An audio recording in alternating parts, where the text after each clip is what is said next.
এতগুলো অ্যানিমালস একসাথে দেখলে যেকোনো বাচ্চার কাছেই সেটা কিন্তু হবে পিওর হেভেন।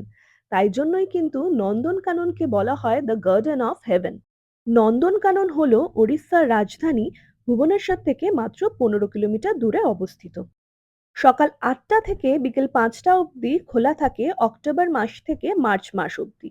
আর প্রত্যেক মানডে কিন্তু বন্ধ থাকে, আর এপ্রিল থেকে সেপ্টেম্বর সকাল 7:30 থেকে বিকেল 5:30 অবধি খোলা থাকে।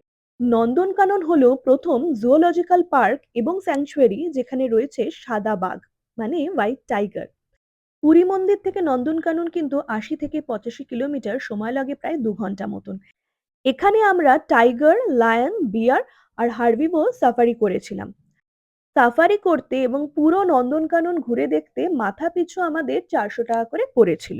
মেয়ে প্রথমবার এতগুলো এনিম্যালস দেখে ভীষণ অবাক আর খুশি হয়েছিল। আর আমরা ঘুরতে ঘুরতে হাঁপিয়ে গেলেও মেয়ে কিন্তু ফুল এনার্জি নিয়ে দৌড়ে যাচ্ছিল। নন্দনকানন কিন্তু স্থাপিত হয় 1960 সালে। আর যদি আমার সাজেশন চাও তাহলে আমি বলবো যতটা পারবে সকাল সকাল বেরিয়ে পড়ো। কারণ বেশি চড়া রোদ হয়ে গেলে না, ঘুরতে একদমই মজা লাগে না। কিছুটা পায়ে হেঁটে আর কিছুটা ব্যাটারি অপারেটেড গাড়ি করে আমরা ঘুরেছিলাম। আর সাফারিগুলো আমাদেরকে করিয়েছিল এসি বাসে করে। আর 400 টাকাটা হলো টোটাল 2.5 ঘন্টার একটা প্যাকেজ। আর আমাদের গাইড যিনি ছিলেন তিনি এত মজা করে সমস্ত কিছুটা ঘুরে দেখিয়েছিলেন যে আমাদের ভীষণ ভালো লেগেছিল।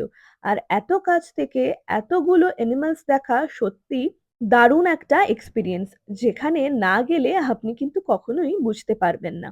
কি তাহলে আর দেরি না করে পুরী ট্রিপে কিন্তু নন্দন কাননটাকে রাখা কিন্তু মাস্ট।